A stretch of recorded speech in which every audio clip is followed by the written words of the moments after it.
ये कहानी है प्रेम कुमार जी की। प्रेम कुमार जी की कुछ समय बाद शादी होने वाली थी। उनके पिताजी से उन्हें एक बहुत महत्वपूर्ण सीख मिलती थी कि अगर कभी 4 पैसे कमा लो तो उसे बेकार में खर्च मत करना। उससे हमेशा ऐसा कुछ खरीदना जो भविष्य में तुम्हारे काम आए, जैसे कि सोना, क्योंकि निवेश के लिए सोने से बेहतर कुछ होता ही नहीं है। प्रेम कुमार जी की जिनसे शादी होने वाली थी, उनका नाम है शारदा। वो सालासर बालाजी की बहुत बड़ी भक्त थीं। सुबह दोपहर रात हर समय वो सालासर बालाजी का स्मरण करती थी। शारदा ने उन्हें अपने जीवन में पिता का दर्जा दे रखा था। वो इतनी जबरदस्त भक्त थीं कि अगर उन्होंने मुझे कुछ भी आदेश दिया तो उसका पालन जरूर होगा।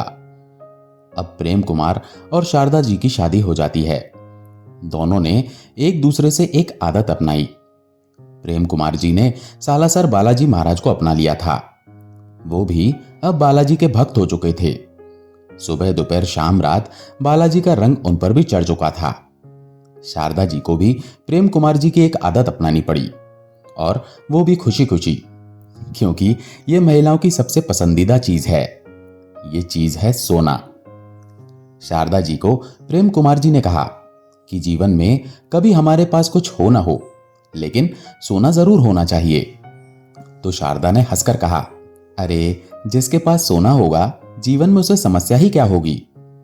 प्रेम कुमार जी ने शारदा जी से पूछा, एक बात बताओ, आप महिलाओं को इतना सोना पसंद क्यों है? तो शारदा जी ने कहा, यह तो मुझे खुद नहीं पता, लेकिन हां, हर महिला को सोना बहुत पसंद होता है। हमारे लिए तो जितना हो उतना कम है। प्रेम कुमार जी अच्छे खासे पढ़े लिखे थे और उन्होंने सरकारी नौकरी के लिए आवेदन कर रखा था। उनकी शादी हुई और शारदा जी का साथ मिला। बेहतरीन समय शुरू हुआ। सालासर बालाजी का आशीर्वाद मिला और उनकी नौकरी पक्की हो गई। अब उनकी सरकारी नौकरी तो शुरू हो गई थी, साथ ही प्रेम कुमार जी ने काम और शुरू कर दिया था। वो हर महीने सालासर बालाजी होकर आते थे। ऐसा कोई महीना नहीं जाता था जिसमें वो दोनों पति पत्नी दर्शन करने नहीं जाते थे। बालाजी ने उन पर ऐसी असीम कृपा कर रखी थी कि उनका कोई भी काम विफल नहीं होता था। वो उन इंसानों में से थे कि अगर माटी भी छू लें तो सोना हो जाए। अब उनकी शादी को 8-9 महीने बीत चुके थे और उनके घर में कुछ ही समय में खुशखबरी भी आने वाली थी। खुशखबरी आने में करीब 1.5 महीना रह गया था। प्रेम कुमार जी और शारदा जी का घर दिल्ली की एक कॉलोनी में था और उन्होंने अपने घर में एक बड़ा प्यारा सा मंदिर बना रखा था और उसमें सालासर बालाजी से लाई हुई सालासर बालाजी की एक बहुत बड़ी तस्वीर लगा रखी थी। वो सुबह शाम उनकी पूजा करते थे। उनका ऐसा विश्वास था कि उनके इस घर में आने के बाद से हमारे घर से सारी समस्याएं, सारी विपदा परेशानी टल चुकी हैं। अब हमारे घर में कभी भी कोई समस्या नहीं आ सकती। ऐसे ही एक बार दिवाली का समय था। शारदा जी मंदिर को अच्छे से साफ सफाई करके सजा रही थी। वो अपने भगवान जी को सुंदर वस्त्र पहनाकर तैयार कर रही थी, बिल्कुल उसी तरह जैसे एक मां अपने बच्चे को तैयार करती है। उस दिन शाम को प्रेम कुमार जी जब घर आए तो हाथों में एक उपहार था और दिवाली की शुभकामनाएं देते हुए उन्होंने अपनी धर्मपत्नी से कहा कि ये मेरी तरफ से शादी के बाद पहला उपहार है, शायद तुम्हें पसंद आए। जैसे ही शारदा जी ने खोलकर देखा, वो बड़ा ही खुश हो गईं। उसमें एक सोने का काफी वजनदार हार था। प्रेम कुमार जी ने पूछा, क्या तुम्हें उपहार पसंद आया? तो शारदा जी बोली, अरे इससे बेहतरीन तोहफा हो ही नहीं सकता, और ये सबको पसंद आता है। मैंने आपको बताया था ना कि सभी महिलाओं को सोना बहुत पसंद होता है, और मैं कहीं किसी और ग्रह से तो आई नहीं हूं, है ना? मुझे भी पसंद है। मुझे बहुत अच्छा लगा। आपका बहुत बहुत शुक्रिया। तभी प्रेम कुमार जी भी हंसकर बोले, सिर्फ शुक्रिया से काम नहीं चलेगा, फटाफट से एक बढ़िया सी चाय बना दो। तब तक मैं देखता हूं कि मंदिर में तुमने आज क्या नया किया है, क्योंकि तुम हर बार कुछ नए पोशाक बनाती हो। तो शारदा जी बोली, मुझे खाली वक्त में पोशाक बनाना अच्छा लगता है। अपने ईश्वर के लिए पोशाक बनाना मुझे पसंद है। प्रेम कुमार जी ने पूछा, अब इस हार को तुम कहां रखोगी? तो उन्होंने कहा, आज तो दिवाली है, आज तो मैं इसे पहनूंगी, और मैं सोच रही हूं कल इसे मंदिर के नीचे ही रख दूं। प्रेम कुमार जी ने चौंक कर कहा, मंदिर के नीचे? तो शारदा जी ने मुस्कुराकर कहा, मैं आपको एक चीज दिखाती हूं, रुको। दरअसल शारदा जी ने मंदिर के नीचे ही एक छोटा सा संदूक छुपाकर रखा हुआ था। प्रेम कुमार जी ये देखकर हैरान थे। उन्होंने पूछा, तो अब इस संदूक में क्या छुपाने वाली हो? तो शारदा जी बोली, आप मुझे जब भी कोई उपहार दोगे मैं इसमें रखूंगी। उन्होंने कहा, चलिए ये भी ठीक है। अब वक्त बीता और उनके घर में खुशियां आई। उनको एक पुत्र प्राप्त हुआ। प्रेम कुमार जी और शारदा जी हर किसी को बताते रहते कि कभी भी आपको कोई समस्या हो, आप एक बार सालासर बालाजी के पास जाओ, उनके दर्शन करो, मन्नत मांगो और फिर देखो आपकी जिंदगी में क्या कमाल होने लग जाएंगे। बालाजी अपने भक्तों की पुकार बहुत जल्दी सुनते हैं और उनकी मनोकामनाओं को चुटकियों में पूरा कर देते हैं। उन दोनों का जीवन बहुत खुशहाल था। वो पहले एक छोटे से मकान में रहते थे, लेकिन बालाजी महाराज की कृपा से उनकी अब एक बहुत बड़ी कोठी थी। धीरे धीरे वक्त के साथ वो इतनी तरक्की कर गए कि उन्हें पता ही नहीं चला। रात दिन मेहनत करके उन्होंने काफी अच्छा पैसा जमा कर लिया था। शारदा जी घर पर बच्चों को ट्यूशन पढ़ाने का काम कर रही थी। बालाजी महाराज की उन पर ऐसी कृपा थी कि जो भी बच्चा उनसे पढ़कर जाता वो होनहार हो जाता। कुछ ही दिनों में शारदा जी ऐसी प्रचलित होने लग गई कि दूर दूर से लोग उनके पास ट्यूशन पढ़ने आने लगे। शारदा जी की बड़ी अजीब बात यह थी कि वो बच्चों से बहुत कम फीस लेती थी। उनका उद्देश्य सिर्फ पैसा कमाना नहीं था। वो बच्चों से यही कहती कि बच्चों आओ, बस तुम शिक्षा लो और कोई दिक्कत नहीं है, आओ बैठो पढ़ो, तुम पे नहीं है पैसे मत दो। धीरे धीरे उनकी क्लास इतनी बढ़ गई कि उन्हें अपने घर में ऊपर वाला एक नया फ्लोर बनवाना पड़ गया। शारदा जी और प्रेम कुमार जी का बेटा अब 12वीं कक्षा में आ गया था। वो अपने माताजी और पिताजी से कहता था कि पूरे स्कूल को पता है कि मैं आपका बेटा हूं, और कई लोग तो मुझसे ये कहते हैं कि भाई तेरे नंबर तो हमेशा ही अच्छे आएंगे क्योंकि तू शारदा जी का बेटा है। इसकी वजह से मुझ पर थोड़ा सा वजन बढ़ गया है, मैं कभी कभी अच्छे से नहीं पढ़ पाता हूं, मुझे चीज याद नहीं हो पाती है तो गड़बड़ हो जाती है। उन्होंने कहा, अरे बालाजी है ना, तू बालाजी के सामने अरदास लगा, सब कुछ ठीक हो जाएगा। अब वो लड़का धीरे धीरे बड़ा तो हो रहा था, लेकिन उसके मन में आस्था नहीं थी, लेकिन फिर भी कोशिश कर रहा था कि मैं ईश्वर की भक्ति अच्छे से कर पाऊं, जिसकी वजह से मेरे माता पिता खुश हो जाएं, क्योंकि उन्हें आस्था है। वो चाहते हैं कि हमारा बेटा भी ईश्वर में भक्ति रखे और जैसे हमने सालासर बालाजी को अपने जीवन में सबसे ऊपर स्थान दिया है, ऐसा ये भी करे। ऐसे ही धीरे धीरे वक्त बीता और उनका लड़का अब कॉलेज में आ गया था। प्रेम कुमार जी की जो सोना खरीदने की आदत थी वो अभी तक चल रही थी। उन्होंने धीरे धीरे काफी सोना इकट्ठा कर लिया था, क्योंकि उनके पास जब भी 4 पैसे जुड़ जाते वो सोना खरीद लाते। उनके मन में ऐसा विचार था कि जब हमारी बहू आएगी तो हम सर से लेकर पैर तक हम सोने में लेकर आएंगे, अपनी बहू को पलकों पर बिठा के रखेंगे। धीरे धीरे वक्त बदल रहा था, लड़का बड़ा हो रहा था। लड़के की ईश्वर में आस्था तो थी, लेकिन ईश्वर पर ऐसा भरोसा नहीं था। शारदा जी की आदत अभी भी वही थी। वो आज भी उसी मंदिर के नीचे वाले संदूक में अपने सोने के गहने रखती थी। अब उनके बेटे की शादी होने वाली थी। जिससे उनके बेटे की शादी होने वाली थी वो लड़की बड़ी अच्छी थी, माता पिता का सम्मान करने वाली थी, ईश्वर में थोड़ी बहुत भक्ति रखने वाली थी, और वो एक कॉलेज में प्रोफेसर थी। उनका लड़का एक प्राइवेट कंपनी में नौकरी कर रहा था। अब उसकी शादी हुई और बहू घर आ गई। नई बहू को सास ससुर ने जो पहला तोहफा दिया उसे देखकर उसकी आंखें हैरानी से फटी की फटी रह गईं और वो थोड़ा घबरा कर बोली, ओह ये तो रानी हार है। उन्होंने कहा, बिटिया रानी हार तो है, लेकिन तू इतना घबरा क्यों रही है? अरे ये तेरा है, तेरे लिए हमने बहुत पहले से जोड़ना शुरू कर दिया था। प्रेम कुमार जी ने मुस्कुराकर कहा, बिटिया तुझे पसंद नहीं आया क्या? तो बहू ने कहा, अरे पापा जी बहुत ज्यादा पसंद आया, लेकिन इतना महंगा तोहफा, ये पहनकर बाहर कैसे जाऊंगी? उन्होंने कहा, कहीं जाना आना होगा कभी कभार तब पहन लेना। अब बहू कहती है, माँ बाबूजी आपका ये तोहफा मैं जिंदगी भर नहीं भूलूंगी, ये एक तरह से आशीर्वाद है और मैं हमेशा इसे अपने पास संभाल के रखूंगी। इसके लिए बहुत बहुत धन्यवाद। मैं आपके लिए भी कुछ ऐसा जरूर करूंगी जिससे आपको बहुत खुशी होगी। दोनों ने कहा, बिटिया बस तुम दोनों खुशी खुशी रहो, वही हमारे लिए सब कुछ है। अब वो चारों लोग खुशी खुशी एक ही घर में रहने लगे। उनकी दो आदतें आज तक नहीं बदली थी। पहली सालासर बालाजी जाना और दूसरी आभूषण बनवाना। वो हर दूसरे तीसरे महीने अपनी बचत के हिसाब से कोई ना कोई सोने का आभूषण जरूर बनवाते थे। भले ही उनके पास बहुत सारे सोने के गहने इकट्ठे हो गए थे, लेकिन उनकी आदत नहीं छूटी। अक्सर लोग जब इतने संपन्न हो जाते हैं तो वो अपना सोना बैंक के लॉकर में रखते हैं, लेकिन शारदा जी आज भी अपने सोने के गहने वहीं मंदिर के नीचे वाले संदूक में रखती थी। उनके बहू और बेटे को भी ये बात पता नहीं थी। बेटे को केवल ये पता था कि हर साल हमारे पिताजी हमारे लिए कोई सोने का आभूषण लेते हैं। बेटे के पास भी चैन थी, अंगूठी थी, सब कुछ था, लेकिन उसे ये नहीं पता था कि मंदिर के नीचे ऐसे गहने रखे जाते हैं। ऐसे ही समय बीता और प्रेम कुमार जी का स्वर्गवास हो गया। यह ऐसा वक्त था जिसमें शारदा जी अपने आप को संभाल नहीं पा रही थी। उन्हें ऐसा लगने लगा जैसे उनके जीवन में अब कुछ बचा ही नहीं है।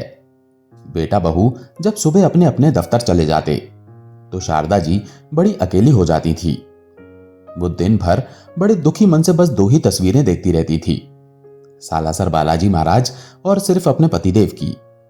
और उन तस्वीरों से बात करती कि मैं यहां क्या कर रही हूं, मुझे क्यों नहीं बुलाते, मेरा यहां क्या मतलब है, मेरा यहां मन नहीं लग रहा, मैं नहीं रह सकती। ऐसी बात नहीं थी कि बेटा बहू अच्छे नहीं थे। वो दोनों शारदा जी का बहुत ख्याल रखते थे, लेकिन उनका मन अब जीवन से उचट गया था। वो हमेशा यही प्रार्थना करती थी कि मुझे अपने पास बुला लो। प्रेम कुमार जी के देहांत के 1 महीने बाद ही शारदा जी का भी स्वर्गवास हो गया। उनका देहांत ऐसा हुआ कि सभी हैरान थे, क्योंकि रात तक वो स्वस्थ थीं। रात को उन्होंने अपने बेटे बहू को काफी सारे किस्से कहानियां सुनाकर अपना मन हल्का किया। शारदा जी ने रात में सोते हुए ही अपने प्राण त्याग दिए। बेटे बहू के सर से एकदम से मां बाप का साया हट गया था। वो दोनों अपने आप को संभाल नहीं पा रहे थे। वो दोनों रोज उन्हें याद करके फूट फूट कर रोते थे, लेकिन उन्होंने एक गलती कर दी। माता पिता की आस्था सालासर बालाजी में थी। उसके बाद भी इन्हें उन्हें भूलना नहीं चाहिए था। बालाजी महाराज को भूलना नहीं चाहिए था। माता पिता को गए 6 महीने से ज्यादा हो गए थे। उनके घर में अब एक काम जो नहीं होना चाहिए था वो होना शुरू हो गया था। पूजा पाठ धीरे धीरे बंद हो गया था। उनका जो मंदिर था वो अब केवल 30 त्योहारों पर ही साफ होता था, जबकि उनकी मां तो हर दिन मंदिर साफ करती थी, भगवान के वस्त्र बदलती थी, आसन बदलती थी, उनकी पोशाक वो अपने हाथों से बनाती थी। लेकिन अब ऐसा कुछ नहीं था, क्योंकि दोनों व्यस्त थे। अब वक्त आया कोरोना का। आपको पता ही है कि उस समय तो कई लोग बेरोजगार हुए। ऐसे में बहुत परिवार परेशान हो गए थे। उनमें से एक घर इनका भी था। उन लोगों में एक समस्या यह थी कि उनके पास ज्यादा नगद रुपए नहीं थे। माता पिता ने सोना तो जोड़ा है, आपको भी पता है, लेकिन उनके बेटा बहू के पास अभी उतने नगद रुपए नहीं थे। लेकिन घर अपना है दिल्ली में, वो भी आलीशान घर। और जैसा एक मिडिल क्लास फैमिली का हिसाब होता है वैसा ही उनका भी था। उन बेटा बहू के 2 बच्चे भी थे, एक बिटिया एक बेटा, और दोनों बहुत समझदार थे। लेकिन उन दोनों की भी आस्था अपने दादा दादी जैसी नहीं थी।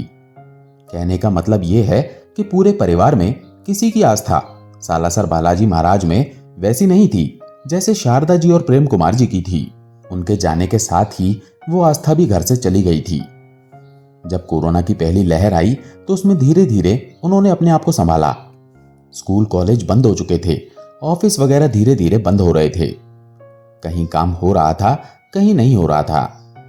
आपको टाइमिंग दे दी गई थी कि दुकानें इस वक्त खुलेंगी, इस वक्त बंद हो जाएंगी। समस्या का दौर चल रहा था। बहू की प्रोफेसर की जॉब जा चुकी थी। उनसे कहा गया था कि घर से आप पढ़ाइए, लेकिन अभी फिलहाल कॉलेज आने की जरूरत नहीं है। किसी तरह ये जो पहला फेज था वो निकल गया था। कोरोना की दूसरी लहर तक बहुत सारे लोगों की नौकरियां जा चुकी थी। पैसा कम हो चुका था, व्यापार में नुकसान हो चुका था, सर पर कर्जा हो चुका था और चारों तरफ बस एक अंधेरा सा दिख रहा था कि ना जाने अब भविष्य कैसा होगा। इंसान की असली कमर तोड़ी दूसरी लहर ने ऐसी ऐसी खबरें देना शुरू कर दी जिसको सुनकर रोंगटे खड़े हो गए। हम आए दिन टीवी पर समाचारों में वो खबरें देख रहे थे जो कोई नहीं देखना चाहता। गिनती बढ़ रही थी, लोग मर रहे थे, समस्याएं हो रही थी और मन में डर बैठ रहा था। सबसे ज्यादा दो बातों का डर था, एक तो जिंदा रहने का डर और दूसरा पैसे को बचाने का भी डर।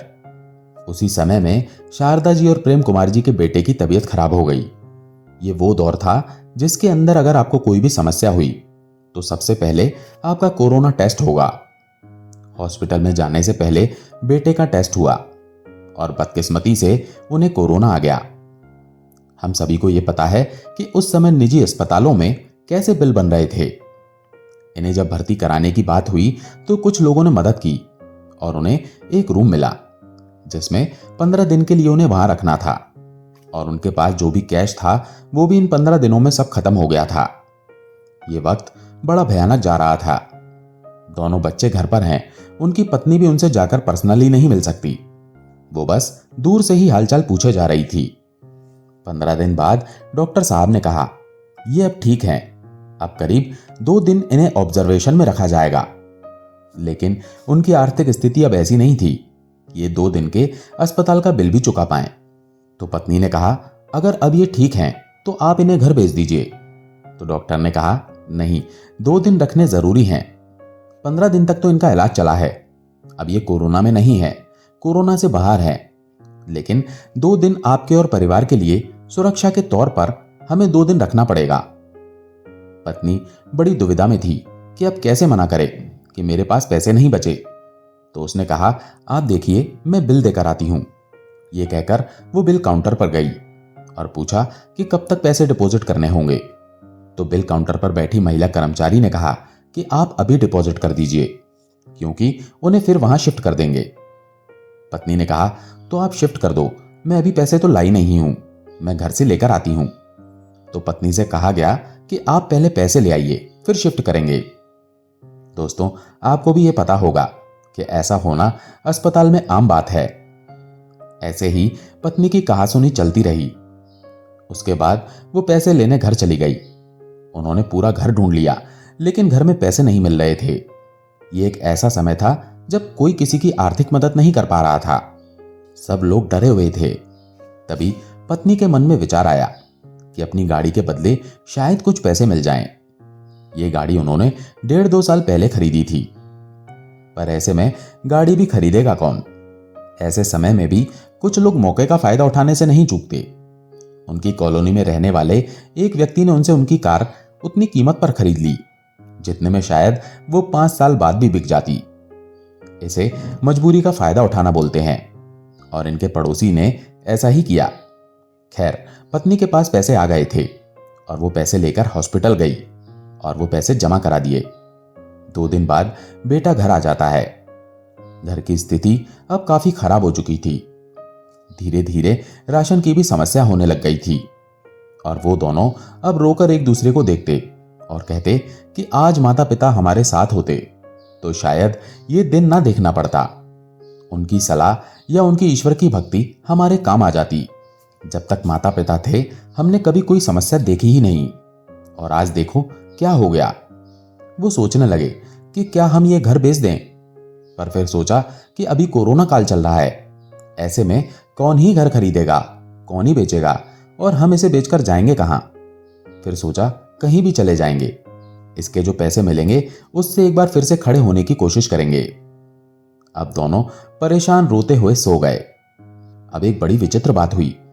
दोनों ने सुबह उठकर एक दूसरे से एक बात बोली, मैं तुम्हें अपना कुछ सपना बताना चाहता हूं। तो यहां पर उनकी धर्मपत्नी ने भी कहा, मैं भी आपको एक सपना बताना चाहती हूं जो कि मुझे समझ नहीं आया कि क्या था। क्या था? मैंने सपने में अम्मा जी और हनुमान जी देखे। मतलब हनुमान जी की उन्होंने उंगली पकड़ रखी है और हनुमान जी बहुत विशाल रूप में हैं और अम्मा जी एक छोटे बच्चे की तरह उनकी उंगली पकड़ के चल रही हैं। तो बेटा कहता है, बड़ी विचित्र बात है, मैंने भी कुछ ऐसा ही सपना देखा है। मैंने सालासर बालाजी को और अम्मा को देखा है कि अम्मा उनकी पूजा कर रही हैं और वो सामने खड़े हैं। इसका मतलब क्या था, अभी कुछ समझ नहीं आ रहा था। आज का दिन भी उनका ऐसे ही बीत गया। अब वो इधर उधर फोन करके पता कर रहे थे कि कोई मकान का खरीदार मिल जाए। लोगों को पता था कि उनकी स्थिति खराब है, तो पैसे भी लोग ऐसे बता रहे थे कि मजबूरी में अगर ये बेच दें तो मजा ही आ जाए। कुछ लोग सामने वाले की परेशानी में अपना बहुत ज्यादा फायदा ढूंढते हैं, लेकिन जब सालासर बालाजी का आशीर्वाद हो तो कोई क्या बिगाड़ सकता है। यहां बहू ने और बेटे ने उम्मीदें धीरे धीरे छोड़नी शुरू कर दी थी। आज का दिन जैसे तैसे करके बीत गया। उन दोनों को फिर वही सपना आया, और जब बहू को यह सपना दिख रहा था तभी वो उठकर बैठ गई। वो अपने पतिदेव को जगाती है और कहती है कि मुझे फिर से वही सपना आया है। मैंने सपने में हनुमान जी को देखा, वो बहुत विशाल रूप में थे और मां बहुत छोटी सी दिख रही थी उनके सामने और कुछ कह रही थी, पर मैं समझ नहीं पा रही हूं, मुझे डर लग रहा है।